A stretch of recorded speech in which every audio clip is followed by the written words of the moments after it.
Innal hamdalillah nahmaduhu wa nasta'inuhu wa nastaghfiruh wa na'udzu billahi min shururi anfusina wa min sayyiati a'malina may yahdihillahu fala mudilla lahu wa may yudlil fala hadiya lahu ashhadu an la ilaha illallah wahdahu la syarika lahu wa ashhadu anna Muhammadan 'abduhu wa rasuluh la nabiyya ba'dahu.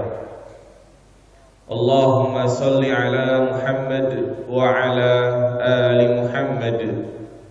Qala Allah ta'ala fil Qur'anil Karim, ya ayyuhan nasu ittaqu rabbakumul ladzi khalaqakum min nafsin wahidah wa khalaqa minha zawjaha وَبَثَّ مِنْهُمَا رِجَالًا كَثِيرًا وَنِسَاءً وَاتَّقُوا اللَّهَ الَّذِي تَسَاءَلُونَ بِهِ وَالْأَرْحَامَ إِنَّ اللَّهَ كَانَ عَلَيْكُمْ رَقِيبًا.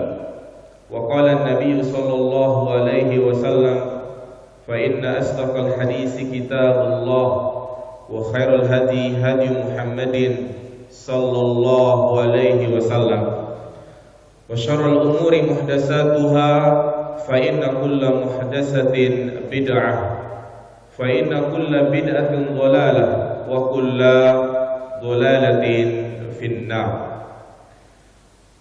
أما بعد أيها الإخوة أعزني الله وإياكم جميعا. Jamaah salat subuh yang dirahmati Allah Subhanahu wa taala. Alhamdulillah, bersyukur kita kepada Allah Subhanahu wa taala yang telah memudahkan langkah-langkah kita semua untuk menghadiri apa yang menjadi kewajiban kita sebagai seorang muslim, yaitu salat subuh secara berjamaah. Alhamdulillah, bersyukur kita kepada Allah Subhanahu wa taala yang mana sampai detik ini kita masih leluasa melaksanakan ibadah kepada Allah, baik itu salat, zikir, dan ibadah-ibadah lainnya dengan penuh ketenangan, kekhusyuan, dan juga keamanan. Inilah nikmat yang sangat besar yang patut kita syukuri. Rasulullah sallallahu alaihi wasallam mengingatkan kepada kita, man asbaha minkum aminan fi sirbih mu'afan fi jasadih wa indahu qutu yaumihi faka'anna mahizat lahu dunya.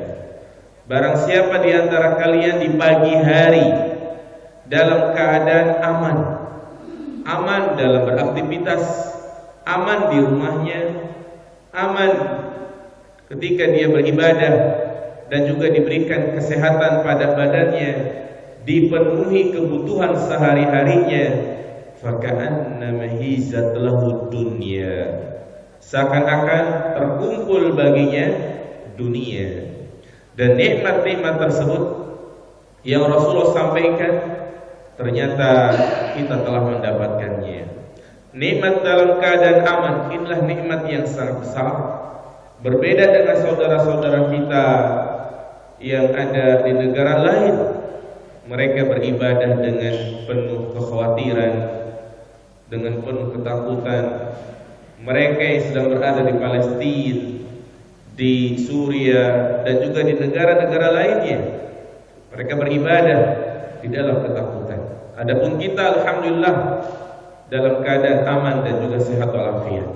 Maka tidak ada ungkapan syukur yang paling baik kecuali kita menggunakan nikmat-nikmat yang Allah berikan untuk beribadah kepadanya, meningkatkan iman dan ketakwaan. Jamaah dirahmati Allah Subhanahu wa taala, pada kesempatan yang berbarakah ini, tepatnya Sabtu ba'da subuh pekan yang keempat, kita akan mengkaji pembahasan yang berkaitan dengan adab dan akhlak. Maka pada pertemuan kali ini kita akan membahas tentang pentingnya akhlak, tingginya kedudukan akhlak yang mulia di sisi Allah Subhanahu wa taala. Ketahuilah jemaah yang dirahmati Allah Subhanahu wa taala bahwasanya parameter kebaikan seseorang tidak hanya dilihat dari rajinnya ia mengerjakan ibadah mahdhah, tetapi juga dilihat dari akhlaknya. Jadi kebaikan seseorang bukan hanya kita lihat dari rajinnya ia sholat berjamaah di masjid, rajinnya ia menghadiri majlis-majlis ilmu, rajin ia mengerjakan ibadah puasa. Bukan hanya itu, tetapi kebaikan seseorang juga dilihat dari akhlaknya. Bagaimana dia bermuamalah kepada orang lain, bermuamalah kepada istrinya, bermuamalah kepada saudaranya, tetangganya. Itu juga dilihat oleh Allah Subhanahu wa taala. Oleh karena itulah Rasulullah sallallahu alaihi wasallam bersabda, "Afdhalul mu'minina mahasinuhum akhlaqa." Orang mukmin yang paling baik, yang paling utama adalah orang yang baik akhlaknya. Jadi percuma seseorang rajin ibadah tetapi akhlaknya buruk.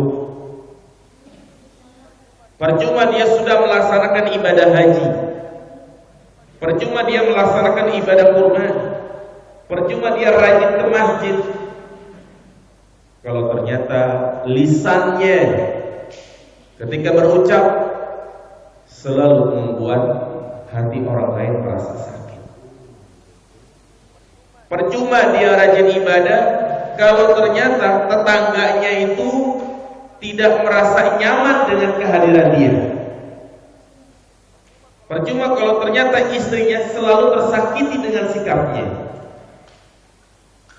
Hal ini ditegaskan oleh Nabi kita Muhammad sallallahu alaihi wasallam. Ada seseorang yang mengeluhkan sikap seorang wanita. Orang ini mengatakan, "Ya Rasulullah, inna fulana tusallil lail wa tasuman nahar." Ya Rasulullah, ada seorang fulana, tidak disebut namanya yang mungkin karena ini aib. Dia itu kalau malam pasti mengerjakan sholat tahajud. Kalau siang pasti mengerjakan puasa sunnah. Wa fi lisaniha syai'un tu'zi jiranaha. Tetapi ya Rasulullah, lisannya itu kalau sudah ngomong pedas.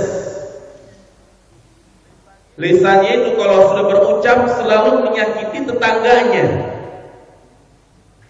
Apa kata Nabi SAW? La khaira fiha. Tidak ada kebaikan bagi dia. Percuma puasanya, sholatnya, tidak ada kebaikan. Hiya finnar, kata Nabi. Dia itu berada di neraka.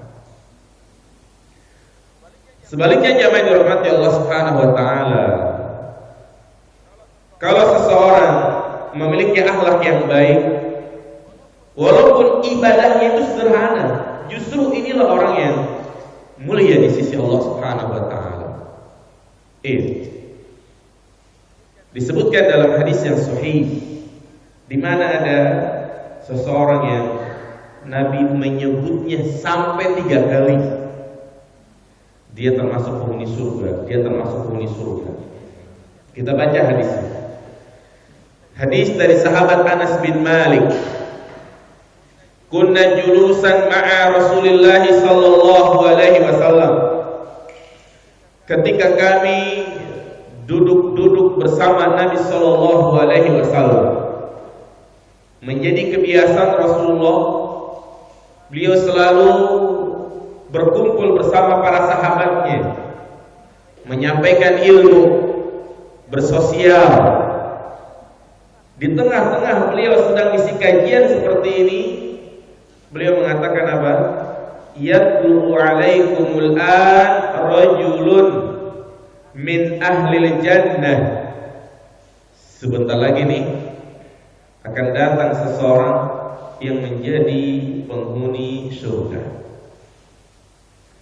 Tidak lama dari itu, fatala rajulun minal ansar tantiqu lihiyatuhu min wudu'ih qad ta'allaqa ilaihi fi yadihi shimal. Tidak lama dari penyampaian Nabi, datanglah seseorang dari Ansar. Tampilannya sederhana, jenggotnya basah bekas air wudu, dan tangan kirinya sambil nenteng sendal, duduk. Udah, Nabi melanjutkan materinya. Gak ada satu sahabat yang pandangannya tertuju kepada orang tersebut. Besoknya Nabi ngisi kajian lagi. Di tengah-tengah beliau ngisi kajian, Nabi menyampaikan hal yang sama. Yatlu alaikumul an rajulun min ahlil jannah.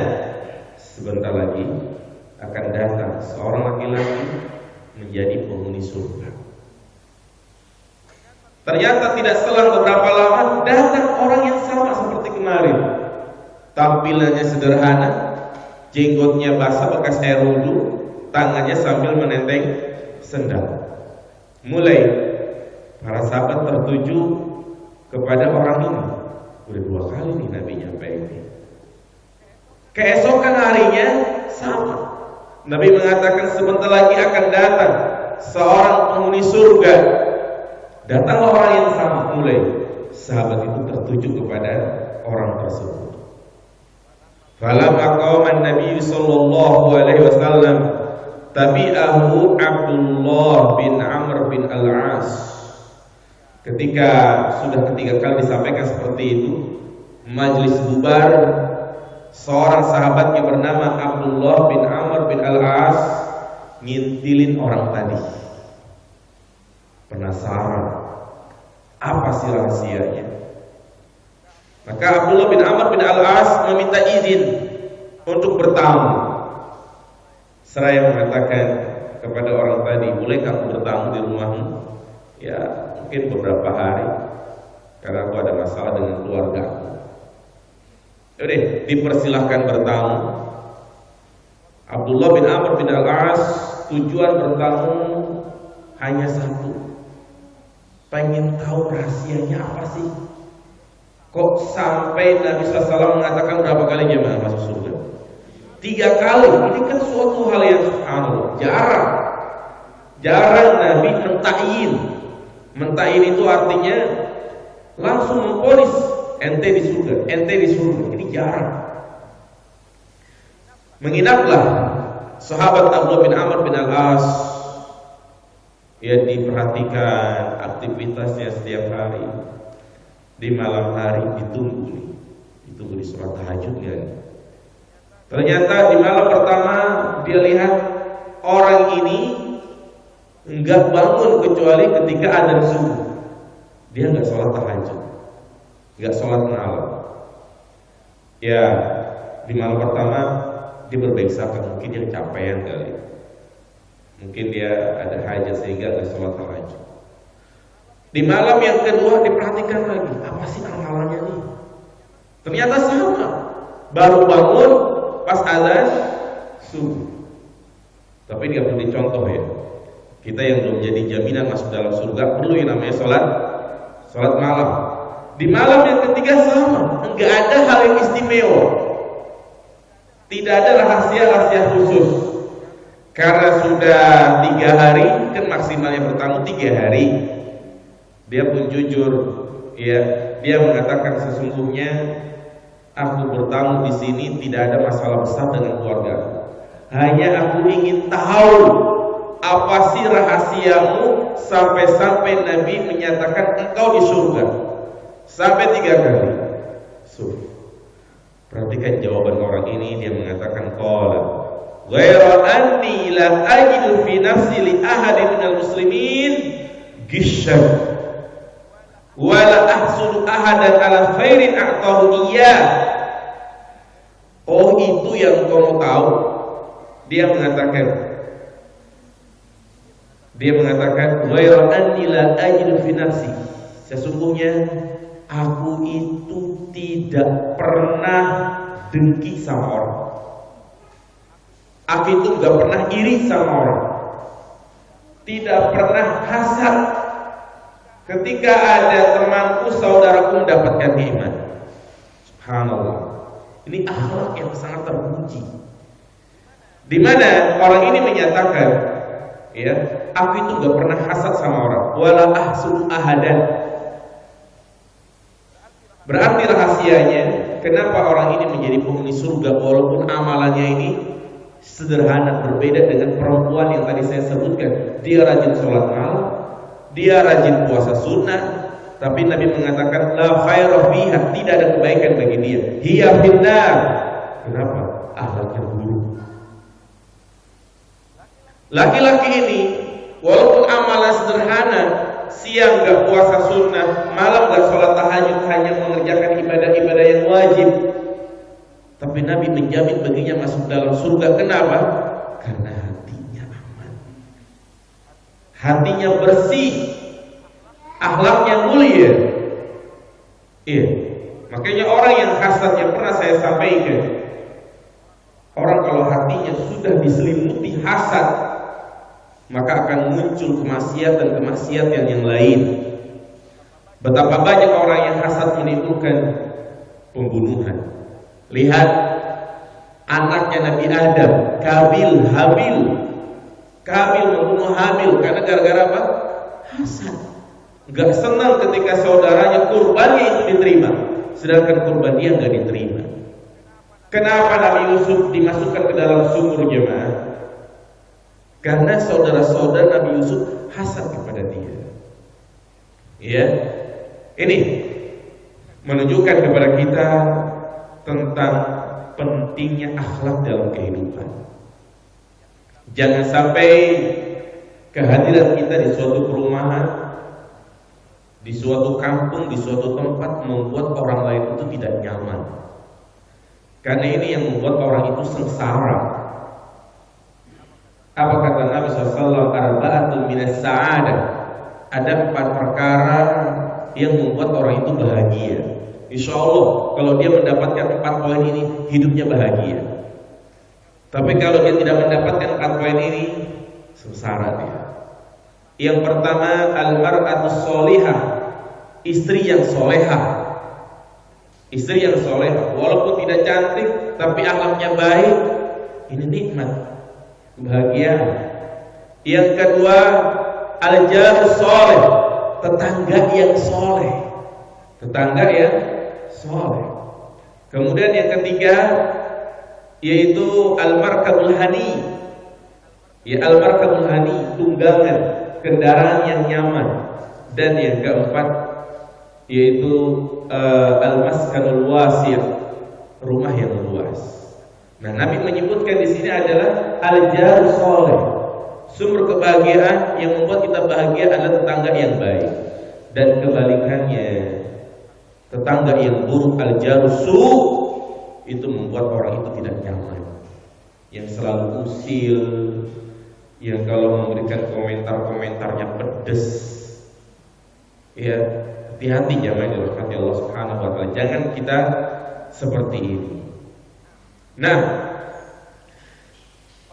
oleh karena itulah keimanan yang sempurna selalu disandingkan dengan akhlak yang mulia. Iya, keimanan yang sempurna bukan hanya dilihat dari ibadah zahir, tetapi keimanan yang sempurna bagaimana dia memiliki akhlak yang baik. Lihat Rasulullah bersabda, "Man kana yu'minu billahi wal yawmil akhir falyukrim jarahu." Barang siapa yang beriman kepada hari akhir, kepada Allah dan hari akhir, maka hendaklah dia memuliakan tetangganya. Man kana yu'minu billahi wal yawmil akhir falyukrim dhaifahu.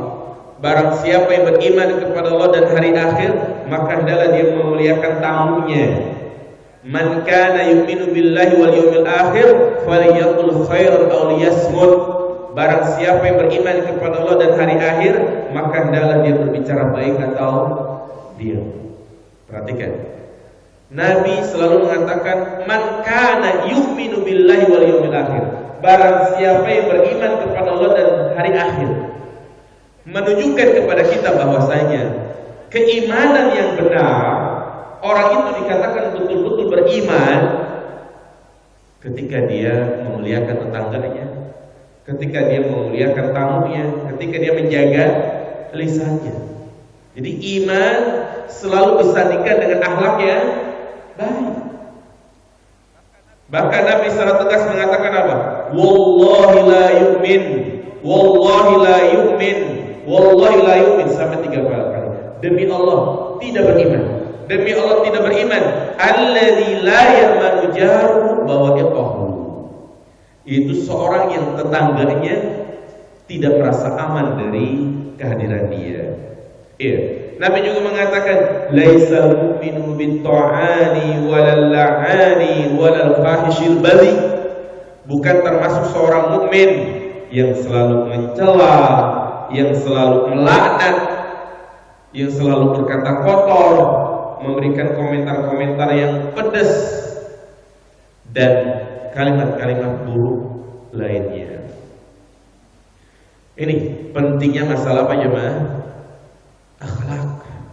Akhlak yang perlu kita kedepankan, yang menjadi ciri khas agama Islam. Islam adalah agama yang betul-betul menjunjung tinggi masalah akhlak. Jangan sampai ketika kita melihat ada perilaku yang baik, budi pekerti yang baik, kita nisbatkan kepada ajaran orang-orang barat. Kadang ya di suatu perusahaan kita melihat peraturannya betul-betul menunjukkan akhlak yang baik, karyawannya ya selalu senyum. Ternyata kita tahu perusahaan itu adalah milik Jepang misalnya. Kadang orang memuji-muji tuh, masya Allah bagus tuh perusahaan Jepang. Ya karyawannya pada amanah. Padahal yang mengajarkan pertama kali tentang itu adalah agama Islam. Islam sudah mengajarkan sejak awal. Iya. Kadang kita karena nggak mau mendalami agama Islam, tidak mau belajar Islam, melihat hal-hal seperti itu seakan-akan suatu hal yang baru. Padahal Islam sudah mengajarkan semuanya, segala bentuk kebaikan yang mengantarkan kita ke dalam surga, semuanya itu telah dijelaskan. Ma min syai'in yuqarribu ilal jannah wa yubaidu minan nar illa qad bayyantu lakum. Tidak ada sesuatu yang bisa mendekatkan diri seseorang ke dalam surga, semua perkara baik, melainkan aku telah menjelaskan semuanya. Semuanya sudah dijelaskan, hanya kita saja yang tidak mau belajar. Iya. Karena begitu pentingnya akhlak, inilah yang menjadi tujuan utama diutusnya Rasul kita Muhammad sallallahu alaihi wasallam. Rasul diutus bukan hanya sekedar mengajarkan sholat, bukan hanya sekedar mengajarkan tentang puasa dan fikih-fikih lainnya, tetapi di antara tujuan Allah Subhanahu wa taala mengutus Nabi kita Muhammad sallallahu alaihi wasallam ke muka bumi ini adalah untuk mengajarkan apa? Akhlak. Hadis yang sering kita dengar, Rasulullah mengatakan innama bu'istu liutammima makarimal akhlak. Aku itu diutus untuk menyempurnakan akhlak, mengajarkan akhlak yang baik. Karena saat itu di tengah-tengah bangsa Arab menjamur akhlak-akhlak yang buruk. Perilakunya jauh dari peri kemanusiaan, jauh dari keadilan. Makanya seringkali kita mendengar sebelum diutusnya Rasul kita Muhammad sallallahu alaihi wasallam selalu terjadi peperangan, perkelahian, Yang kuat mereka lah yang menang. Yang kuat mereka lah yang bisa memonopoli bisnis ataupun yang lainnya. Banyak akhlak-akhlak buruk yang ada di zaman Nabi SAW yang sebelum beliau diutus. Makanya di dalam Islam, zaman sebelum diutusnya beliau disebut namanya zaman apa? Jahiliyah. Kenapa? Karena banyak tindakan-tindakan jahiliyah, tindakan-tindakan bodoh. Apa di antaranya yang sangat nampak, yang ini sudah menyebar di tengah masyarakat Arab saat itu, sehingga ini yang membuat Allah Subhanahu wa taala utus Nabi kita Muhammad SAW. Yang pertama adalah qimar, perjudian merajalela. Kemudian yang kedua, minum khamr. Ya, ini sebab akal seseorang menjadi rusak. Makanya banyak terjadi peperangan, pembunuhan saat itu disebabkan karena mereka minum khamr. Dan semua ini dilarang di dalam Islam. Makanya kita lihat orang yang tadinya jiwanya itu takut, jadi nekat, jadi berani karena gara-gara apa? Minum khamr. Awalnya dia nggak berani mau membunuh, awalnya dia nggak berani tawuran, nggak berani begal gitu ya. Tapi kalau sudah minum, sudah lupa segala-galanya, lupa akibat dari perilakunya itu. Kemudian juga tersebar kebiasaan nikah istibda. Apa itu nikah istibda? Kebiasaan orang-orang musyrikin Arab. Apabila istri-istri mereka suci dari haid, maka suaminya meminta laki-laki yang mulia nasabnya, laki-laki yang baik keturunannya, untuk menggauli istrinya tersebut. Jadi kebiasaan yang buruk. Bayangkan, istrinya sendiri disuruh ya laki-laki untuk menyetubuhi dia, menyetubuhi istrinya itu, tujuannya agar mendapatkan keturunan yang baik.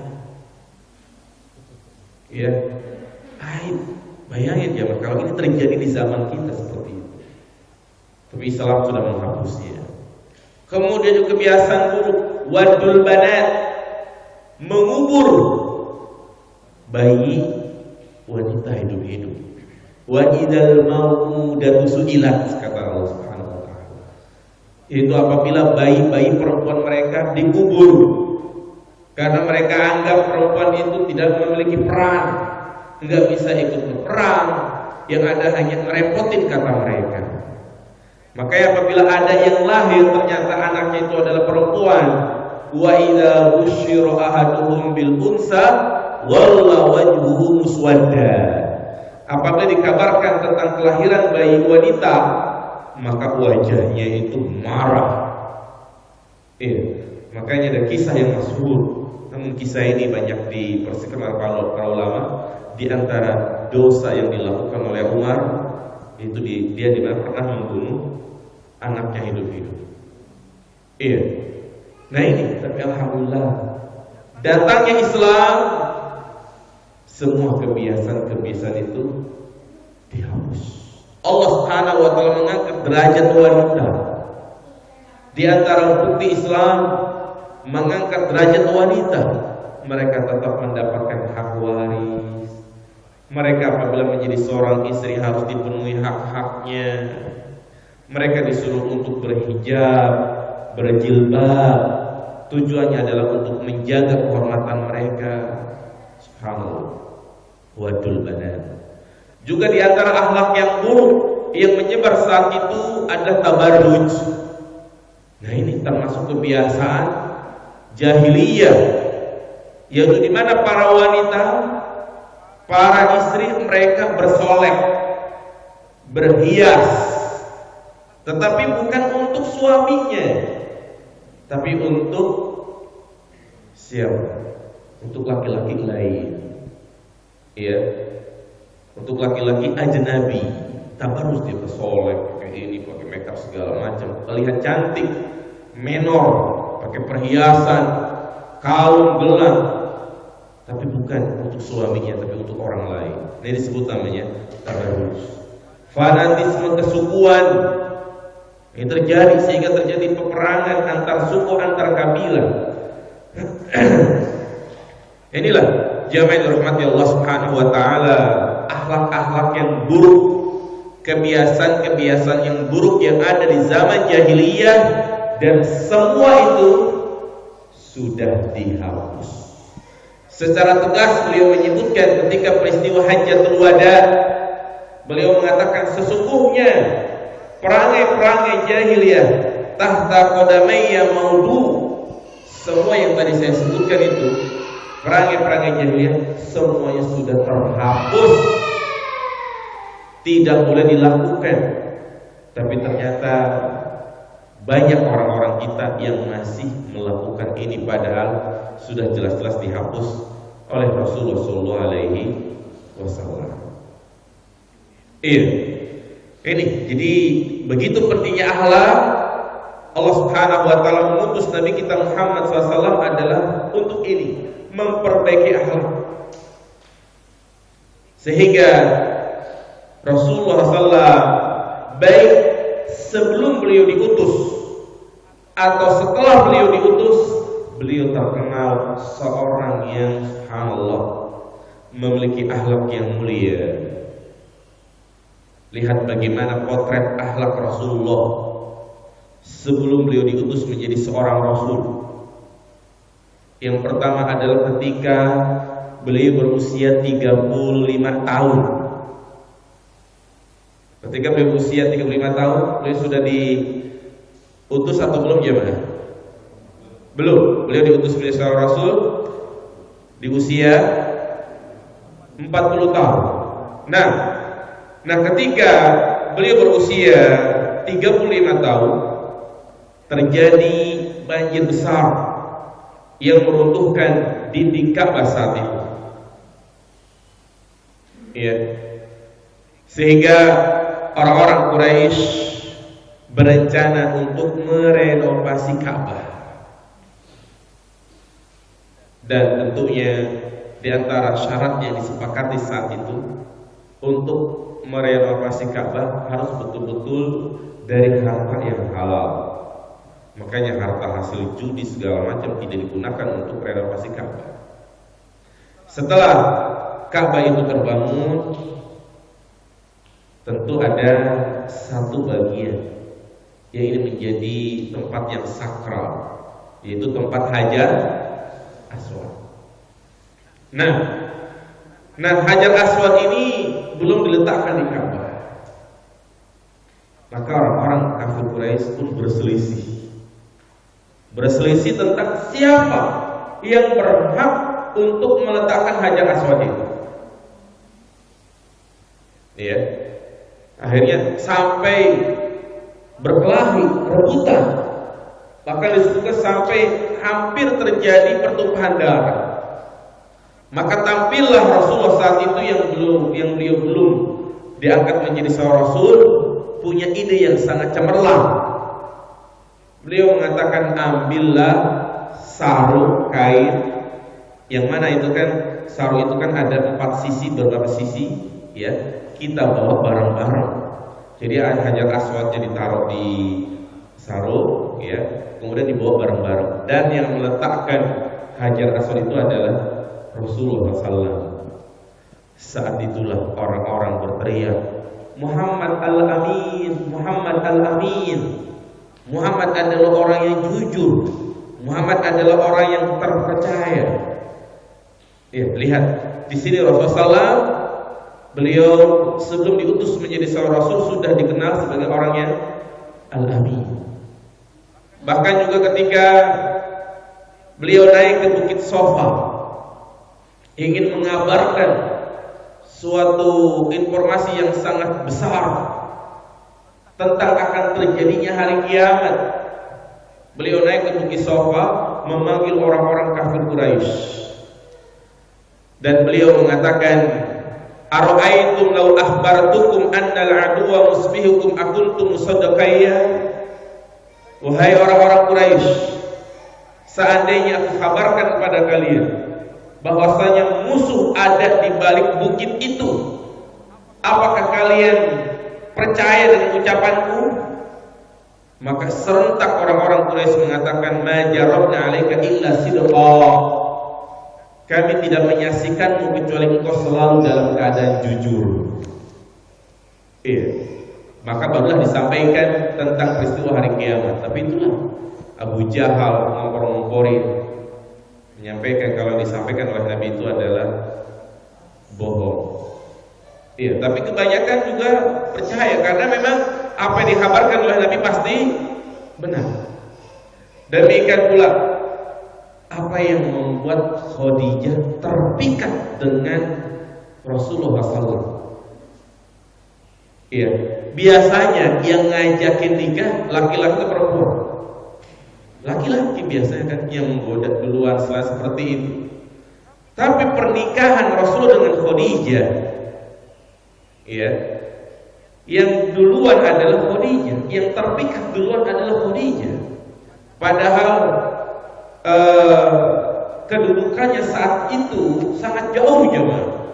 Khadijah saudagar, janda yang kaya raya, sedangkan Rasulullah saat itu adalah orang yang miskin, berasal dari keluarga yang miskin, bahkan beliau kan yatim piatu, ya.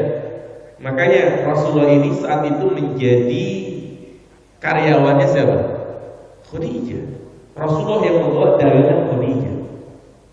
Sangat jarang bos atasan senang sama bawahannya, sampai ngajakin nikah gitu. Tapi subhanallah, Khadijah mengutus seseorang, ya, sebagai macamlah untuk meminta Rasulullah sebagai suaminya. Padahal saat itu ada 3 atau 4 laki-laki yang datang kepada Khadijah untuk menawarkan sebagai suaminya, tapi semuanya ditolak. Khadijah lebih memilih Rasulullah SAW. Kenapa? Karena beliau adalah orang yang jujur, orang yang amanah. Ketika beliau diberikan amanah untuk membawa dagangan, beliau tidak berlaku curang, tidak manipulasi data. Beliau jujur sampaikan. Ini pentingnya akhlak jamaah dirahmati Allah Subhanahu wa taala. Bahkan pernah suatu kejadian ketika para sahabat dan Rasul berada di masjid, datang seorang Arab Badui. Orang Arab Badui ini adalah orang Arab pedalaman yang gak punya etika, ya. Tiba-tiba dia langsung ke pojokan masjid, dia apain? Kencing. Bayangkan kalau kita lagi duduk begini nih, ada orang masuk tiba-tiba dia kencing di pojokan masjid. Marah gak kita? Marah. Makanya para sahabat saat itu sudah menghardik. Ya, mungkin bahasa kita, ngapain? Kencing di situ gitu kan. Tapi Nabi mengatakan, "Dah, biarin. Iya. Tunggu dia sampai selesai kencing." Subhanallah. Lihat akhlaknya Nabi SAW. Beliau tidak menghardik, beliau tidak mengatakan pada sahabatnya, "Usir dia." Tidak, tapi biarin sampai dia selesai. Iya. Karena Rasulullah tahu kalau misalnya diusir saat dia kencing akan menimbulkan madarat yang lebih besar.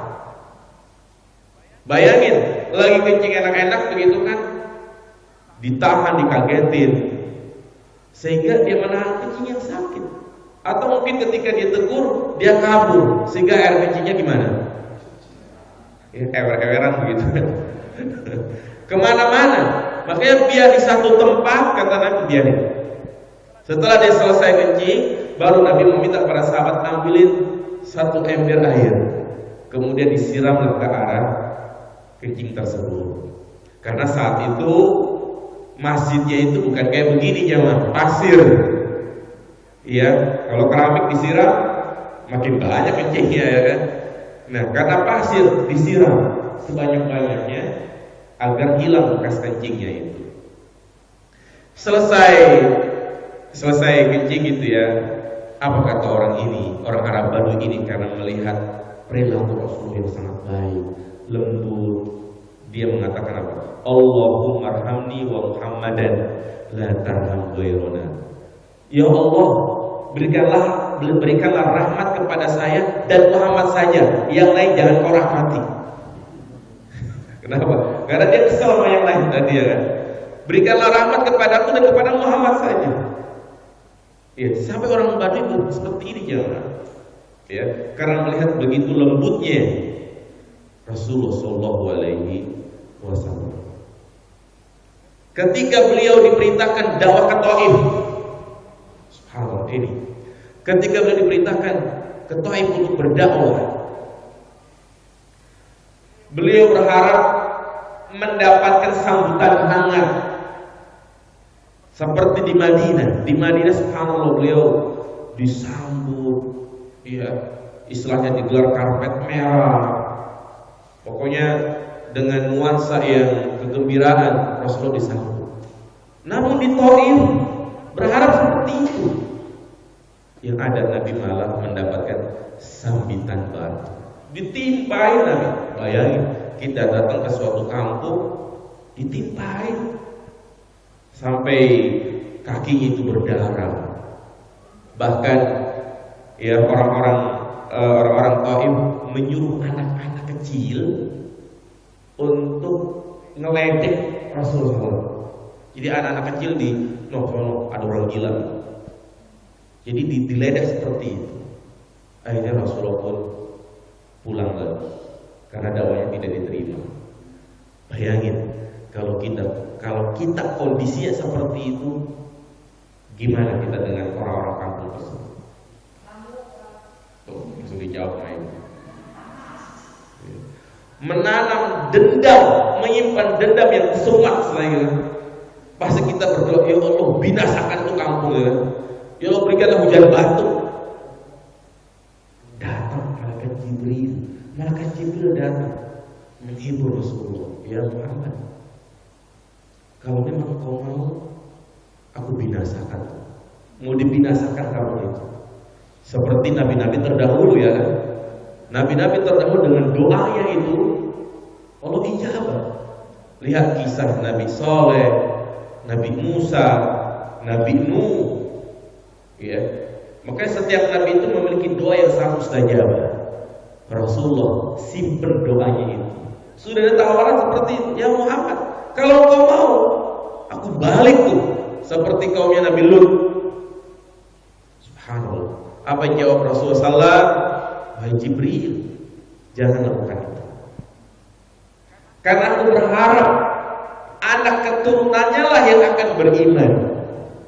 Subhanallah. Jadi Rasulullah walaupun ya beliau dilukai hatinya, dizalimi, tapi tidak menyimpan dendam. Ini akhlak. Apakah kita seperti ini jemaah? Yang terberat itu bukan meminta maaf, tapi yang paling berat adalah memaafkan. Itu yang paling berat. Iya. Beberapa hari yang lalu saya dihadapkan kasus. Ada orang datang kasus istrinya itu berzina. Dan yang menzinahi sudah tahu orangnya siapa. Ya udah saya pertemukan. Suami yang wanita yang berzina itu udah bawa golok sekali. Ya, saya juga udah tegang gitu kan. Kaget gimana ini? Ya. Saya berusaha untuk menenangkan. Ya, saya suruh sumpah, saya suruh segala macam gitu kan. Ya tetap, artinya ya walaupun ya karena mungkin di sidang begitu ya, di lisannya memaafkan, pas pulang-pulang, Pak Ustadz, wallahi saya tidak akan memaafkan orang itu. Iya, jadi yang paling berat apa jemaah sekalian? Memaafkan. Ya. Nah, jadi itu gambaran akhlak Rasul kita Muhammad SAW. Makanya kita disuruh menjadikan beliau sebagai suri tauladan. Ya, kita disuruh untuk menjadikan beliau sebagai figur Allah Subhanahu wa taala memujinya baik dalam Al-Qur'an, dalam surah Al-Qalam misalnya, wa innaka la'ala khuluqin 'azim. Sesungguhnya engkau adalah manusia yang memiliki akhlak yang agung. Kana khuluqul Qur'an. Akhlaknya itu adalah Al-Qur'an. Iya. Maka dari sini jamaah sekalian, orang yang berhak untuk kita jadikan sebagai figur suri tauladan bukan orang-orang barat, bukanlah artis-artis Korea, bukanlah artis-artis yang di televisi, tetapi Rasul kita Muhammad SAW adalah suri tauladan. Iya, baca bagaimana kisah rumah tangganya beliau, bagaimana yang muamalahnya beliau dengan tetangga, sahabat-sahabatnya, sehingga kita akan merasa bangga, oh ternyata Islam mengajarkan semua itu. Bahkan keagungan akhlak beliau diakui oleh musuh-musuhnya. Abu Sufyan, seorang sahabat yang sebelumnya dia dalam keadaan kafir. Ya, ketika raja-raja, yaitu raja-raja kafir, raja dari Syam, dari yang lainnya bertanya kepada Abu Sufyan, apa sih yang diajarin Muhammad? Apa kata Abu Sufyan? Dia dalam keadaan kafir. Wa madza yaqulu? Apa sih diperintahkan oleh Muhammad? Muhammad memerintahkan kepada kita untuk beribadah kepada Allah, meninggalkan ucapan nenek moyang kita, wa ya'muruna bis-sidqi wal hilmi, dan dia memerintahkan untuk berlaku lemah lembut dan jujur. Ya. Nah, kemudian jamaah dirahmati Allah Subhanahu wa taala, berikut saya akan bacakan keistimewaan dan keutamaan akhlak. Di antaranya bahwasanya akhlak merupakan amalan yang paling berat timbangannya nanti pada hari kiamat. Sebagaimana suatu hal yang wajib untuk kita imani, bahwasanya nanti pada hari kiamat ada yang disebut dengan mizan, hari di mana semua amal kita akan ditimbang. Di antara perkara yang akan memberatkan timbangan kebaikan kita adalah akhlak. Sebagaimana tadi kita sebutkan, ada orang yang amalannya sederhana, karena dia akhlaknya baik, gak pernah hasad, gak pernah dengki sama orang, Allah masukkan dia ke dalam surga.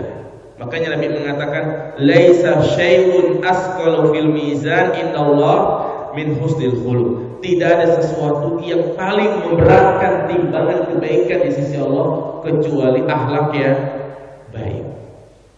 Demikian pula akhlak yang baik menandingi keutamaan salat malam. Wa innal 'abda la yablughu manzilatas shaim al-qa'im bi husni khuluqi. Sesungguhnya seseorang dia akan mencapai derajat orang yang mengerjakan salat malam, mencapai derajat orang yang puasa sunnah bagi mereka yang memiliki akhlak yang baik. Pendidikan pertama yang harus kita tanamkan kepada anak-anak kita adalah akhlak yang baik. Iya, demikian pula kita jamaah sekalian, jangan hanya senyum di depan orang lain. Ketika berbicara di depan orang lain, dia senyum, dia bertutur kata dengan baik, lembut. Giliran pulang sama istrinya dibentak-bentak. Iya. Tidak aib bagi kita jamaah sekalian untuk membantu pekerjaan rumah tangga. Dan itulah yang dilakukan oleh Nabi SAW.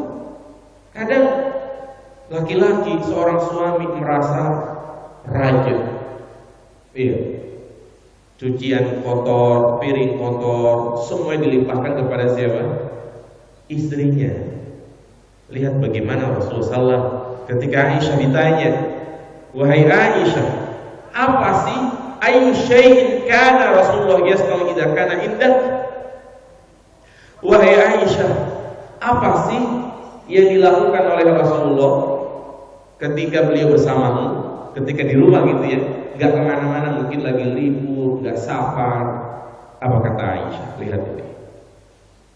Qalat ma yaf'alu ahadukum fi mihnati ahlihi yahsahu na'lahu wa yukhitu saubahu wa yarfa'u dalwahu. Subhanallah. Aisyah mengatakan, ya, tidaklah Rasulullah SAW melakukan suatu aktivitas kecuali seperti aktivitas kepala keluarga lainnya. Apa kata Aisyah? Secara detail belum menjelaskan di mana beliau kadang ngesol sendalnya, jahit bajunya, ngangkat ember, ngambil air. Itu yang dilakukan oleh Nabi Shallallahu Alaihi Wasallam di rumahnya. Iya, artinya beliau ketika di luar memposisikan sebagai seorang pemimpin, ketika di rumah memposisikan sebagai seorang suami, dan itulah manusia yang bijak. Muslim yang baik seperti itu, dia memposisikan di mana tempatnya. Iya, ketika dia di rumah, dia membantu pekerjaan istrinya. Tapi jangan sampai setelah mendengar hadis ini, nanti pulang-pulang dia suruh suaminya apa? Cuci piring. Mas, cuci piring mas. Loh, kenapa? Rasulullah cuci piring. Jangan. Cuci baju. Emang kenapa? Rasulullah cuci baju.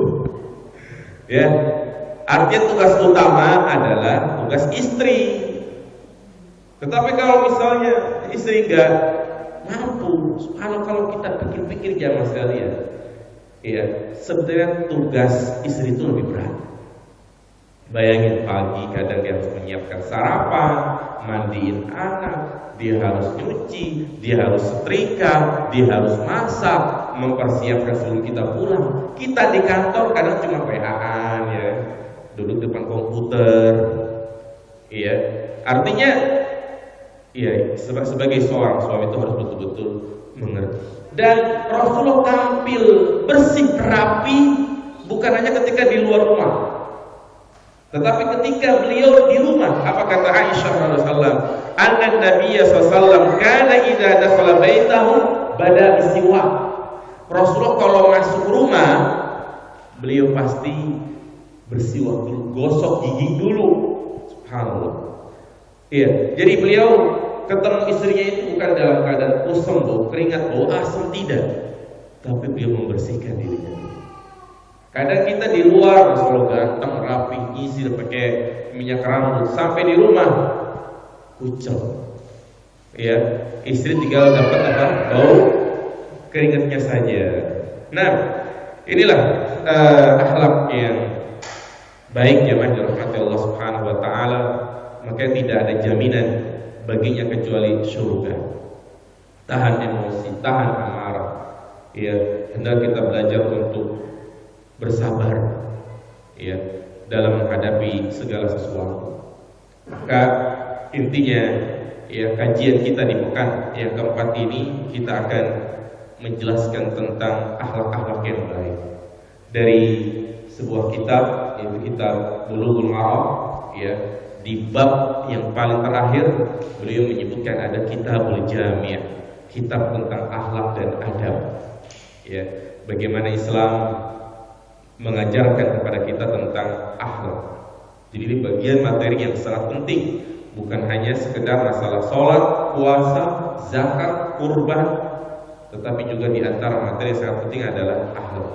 Karena itulah yang dinilai oleh orang lain, ya. Dan Rasulullah SAW diterima dakwahnya akhlak. Islam masuk ke negara kita dengan apa jemaah? Akhlak. Bagaimana pedagang-pedagang Arab, mereka menampakkan akhlak yang baik, pakaiannya putih, jujur dalam berdagang. Ya, demikian pula kalau kita ingin dicintai oleh banyak orang, kalau kita ingin berhasil dalam berdakwah, maka dahulukanlah dengan apa? Akhlak. Demikian mungkin itu kajian singkat, ya, semoga karena tujuan kita belajar seperti ini adalah untuk diamalkan, bukan hanya sekedar, ya, didengar, ya, dipahami, tapi untuk diamalkan. Iya, kita buka tanya jawab, barangkali ada yang ingin bertanya. Silakan jawab sekalian. Untuk materi yang disampaikan, baiklah untuk bapak-bapak ibu yang mungkin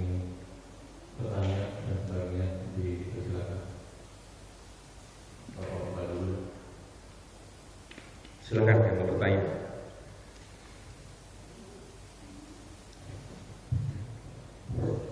Kalau saya mulai jalan dari dulu.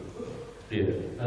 Ini terkait dengan adat dan harapan ini, kalau di masyarakat itu sebenarnya krusial sekali, karena hal yang tidak tersadari oleh atasan atau diri kita sendiri, tapi bisa menimbulkan perselisihan.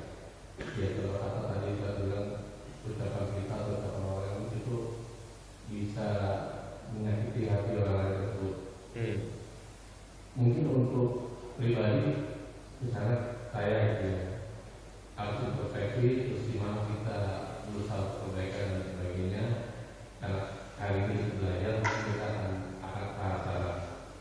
Tapi di luar sana kan kadang-kadang kita bertemu dengan teman di kantor atau di lingkungan, itu yang juga sama halnya mungkin seperti kita juga. Bagaimana upaya untuk memperbaiki kalau ada yang seperti orang lain ya? Karena berulang-ulang kita itu masih berulang juga gitu. Iya. Ya memang kan yang pertama ya kita berusaha bagaimana ilmu yang kita dapat itu manfaatnya bukan hanya untuk diri kita ya, bukan hanya untuk keluarga kita, tetapi kita berharap agar ilmu yang kita dapat juga bisa bermanfaat bagi orang lain. Artinya orang lain pun bisa mengamalkan apa yang kita amalkan. Iya, terutama berkaitan dengan masalah akhlak.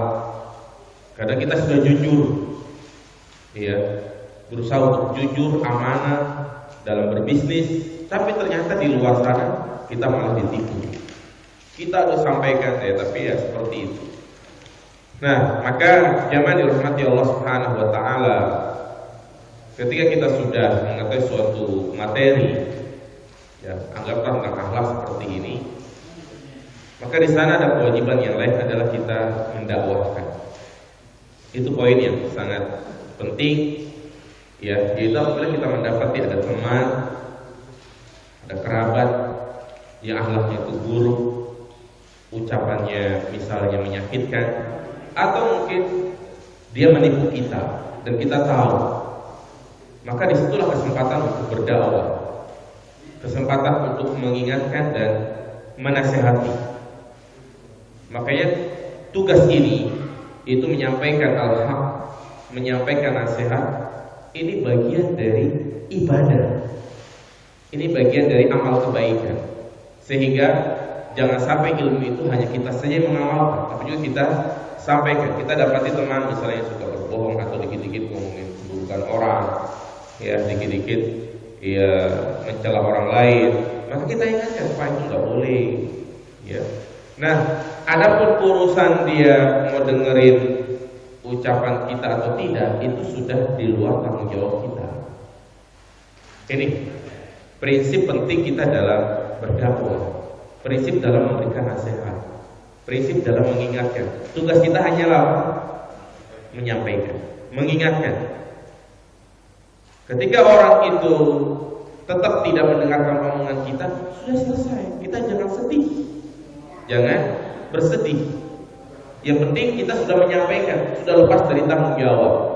Mungkin kita iringi dengan doa, ya Allah berikanlah dia hidayah, ya Allah berikanlah dia petunjuk, berikanlah dia taufik. Jangankan ya orang lain, jangan. Lihat para nabi dan rasul, apakah keluarganya semua muslim? Rasulullah, pamannya siapa yang meninggal dalam keadaan kafir? Abu Thalib, Abu Lahab. Terus Nabi Nuh siapa? Kan anak-anaknya. Terus Nabi Lut siapa? Istrinya. Nabi Ibrahim, bapaknya. Ya, maka tetap kewajiban kita adalah menyampaikan. Ya, apalagi kalau misalnya bapak di situ punya power, misalnya pemilik perusahaan atau manajer atau kepala di suatu kantor, adakan kajian-kajian seperti ini, ya, supaya dakwah itu tersampaikan kepada mereka. Begitu kali, seperti itu kali. Ada lagi? Silakan Pak. Waalaikumsalam.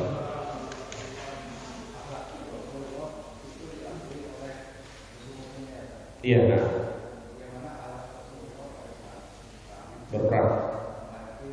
Nah, iya, Jayyid ahsan. Makanya tadi saya sampaikan, seseorang harus memposisikan diri pada tempatnya.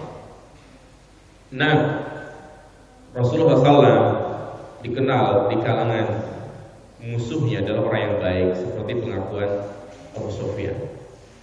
Tetapi begitulah, karena hati sudah diliputi kebencian, ya, walaupun hati yang dalam menganggap orang itu baik, tapi kalau sudah hasad, dengki, marah, maka yang terlihat adalah keburukan.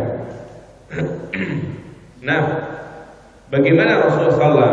Tadi saya katakan, ya Rasulullah dakwahnya dengan akhlak sampai diterima oleh orang-orang kafir. Nah, ketika berperang kok kayaknya beda gitu kan. Maka dalam hal ini, ya Rasulullah dalam berperang adalah sebagai seorang yang pemberani. Ya. Bahkan para sahabatnya, ya, tampil sebagai seorang pemberani yang namanya melawan dengan pedangnya, dengan tombaknya, ya, itu suatu hal yang bagian daripada jihad. Ya, mungkin agama kita kok kejam seperti itu kan. Nah, makanya kan sebelum berperang itu ada fikihnya.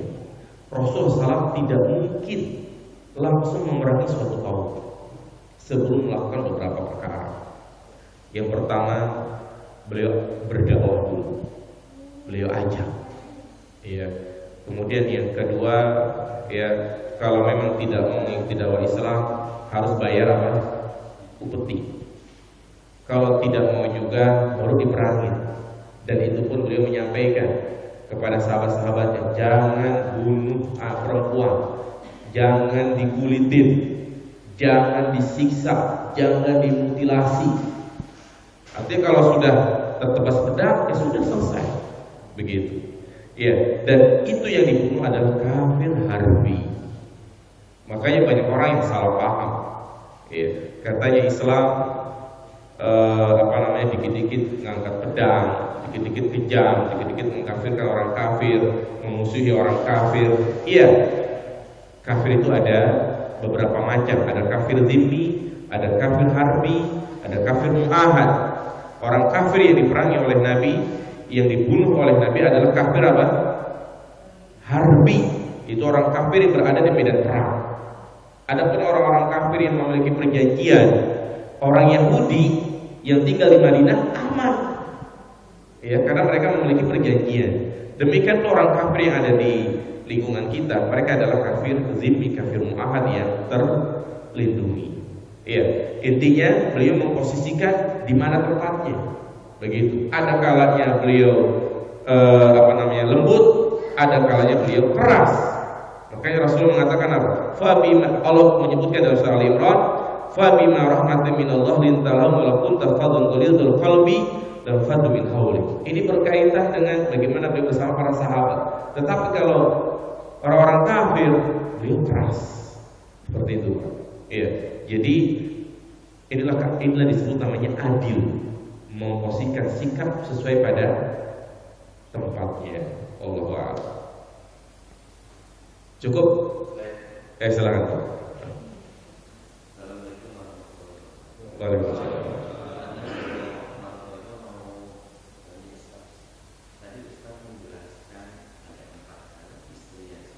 Nah, baik. Tunggangan atau kendaraan yang baik, tempat yang luas. Namun dijelaskan untuk ayat menjanjikan kalau misalnya kendaraan apa kita cara menggunakannya dipakai untuk kegiatan apa termasuk yang iya, ahsan. Iya, Rasulullah menyebutkan arba'un minas sa'adah, ya. Ada 4 perkara yang kalau kita punya semua, insya Allah kita hidup nyaman, ya kan? Ya, ini mungkin dilihat dari secara duniawi. Secara duniawi. Yang pertama adalah al-mar'atus sholihah, ya. wanita yang soleha, istri yang soleha, yang menjadi dambaan para suami. Percuma cantik tapi kerjanya suka ngabisin duit, ya kan? Percuma cantik kalau ternyata main mata di luar. Tetapi yang menjadi bahagia bagi seorang suami adalah ketika istrinya itu soleha, menjaga diri, walaupun mukanya biasa-biasa aja gitu kan. Yang kedua adalah tadi apa? Al-jarus soleh, tetangga yang baik.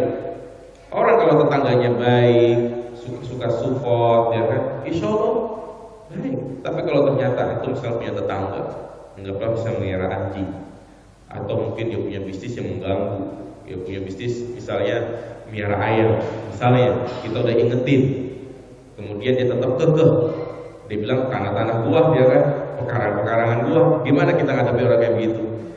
Hati kita pasti nyesek, ya kan, nggak bahagia. Makanya dikatakan al-jarus soleh. Ini juga yang perlu kita pikir-pikir dalam mencari rumah. Jangan kita melihat lingkungannya saja. Jangan kita lihat, oh, masya Allah perumahannya bagus, gak di Serpong misalnya, BSD, tapi ternyata tetangganya non muslim, miara anjing, segala macam. Ya ini, walaupun rumahnya bagus, tempatnya strategis, tapi ternyata tetangganya tidak baik. Yang ketiga adalah al-markabul hani, kendaraan yang nyaman. Kembali kepada diri kita. Kalau kendaraan kita itu nggak banyak jajan, kendaraan kita itu nyaman, seneng nggak kita? Seneng. Daripada kendaraan yang bagus tapi dikit-dikit jajan, ya kan? Ya, artinya kendaraan yang nyaman itu membuat kita bahagia. Iya. Maksudnya dari sini jamaah sekalian, artinya prinsip kita dalam membeli kendaraan ataupun yang penting itu mencukupi kebutuhan kita. Jangan sampai kita punya kendaraan tapi banyak pikiran, misalnya kreditnya mahal, ya kan? Terus juga ya dikit-dikit perawatannya, sekali beli onderdil harus jutaan. Nah ini yang membuat kita pikiran, ya. Makanya kita nyaman dengan apa yang menjadi kebutuhan kita, bukan apa yang menjadi keinginan kita. Karena kalau kita ngikutin mobil nggak bakal puas, ya kan? Kita udah punya mobil bagus gitu kan, tetangga punya mobil baru lagi, hati panas, beli lagi, ternyata ganti lagi. Udah selesai kredit 5 tahun, ngambil lagi. Nah ini membuat hidupnya itu nggak bahagia, karena Allah cabut rasa qanaah dalam hatinya karena gara-gara dia melakukan transaksi riba. Yang keempat apa tadi? Nah, tempat yang luas, iya, tempat yang luas membuat kita bahagia. Walaupun biasa saja tapi luas, ada buat gudang, ada kamar buat anak perempuan, insya Allah ya hati ini tenang. Ya paling seperti kalimat. Dan kebalikannya kata Nabi, arba'atun minas saqawah, 4 perkara yang membuat orang itu sengsara. Istrinya nggak soleh, tetangganya jelek, kendaraannya mogok mulu, udah gitu rumahnya sempit, begitu Pak. Cukup, ibu-ibu. Oh, terakhir ya. Cukup. Iya. Baik. Oh, ibu. Baik, Pak. Waalaikumsalam.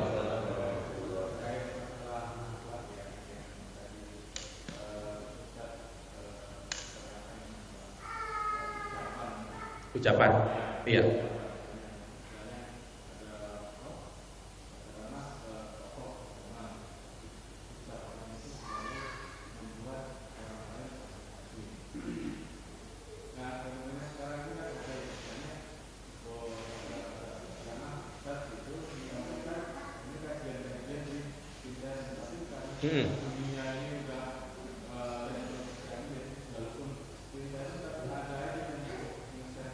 Oh iya, nah.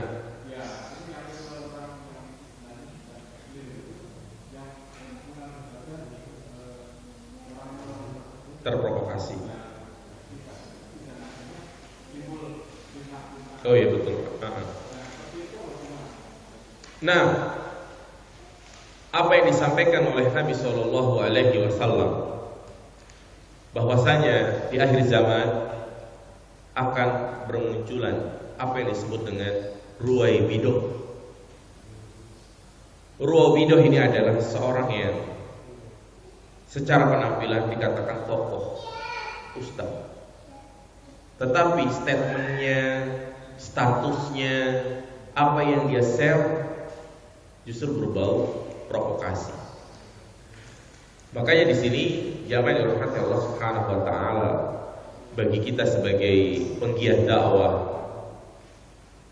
penyelenggara kajian, ya, harus betul-betul menyaring siapa orang yang bisa kita jadikan sebagai panutan.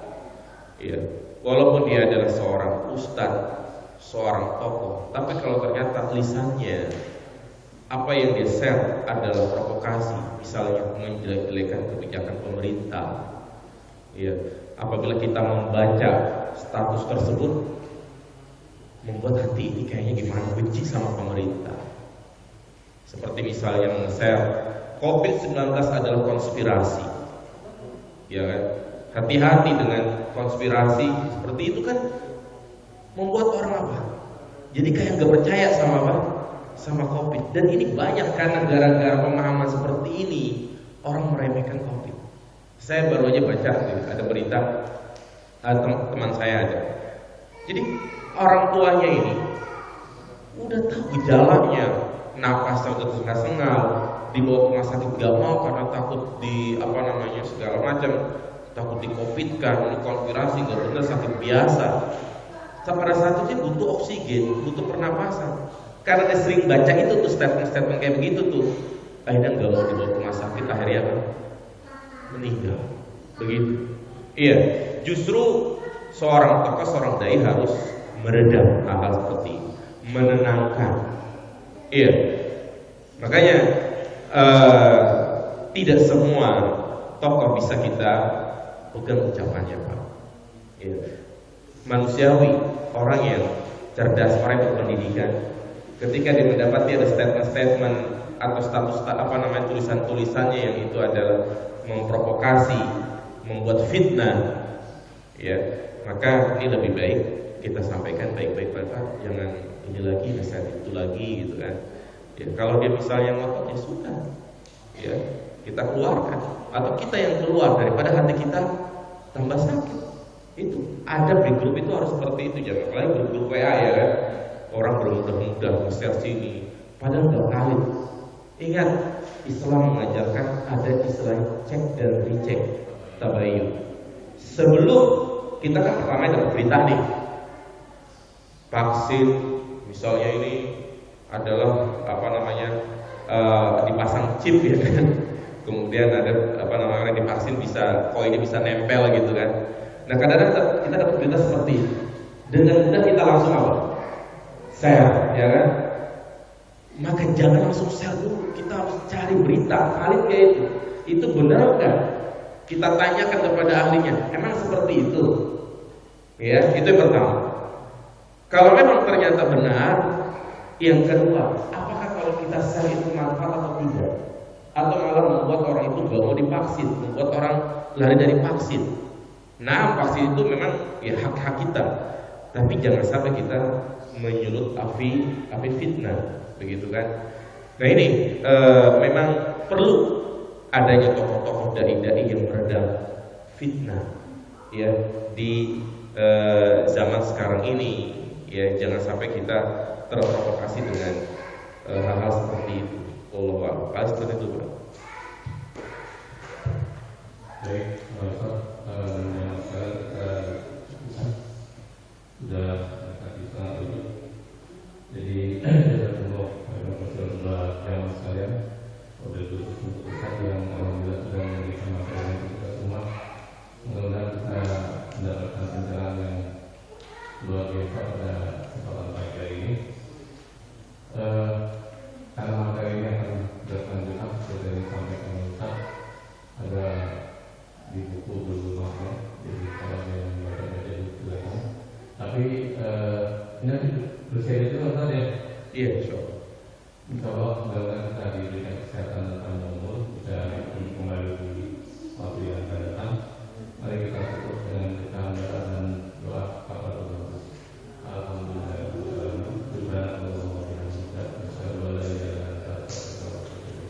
Demikian kurang lebih yang mohon maaf. Assalamualaikum warahmatullahi wabarakatuh.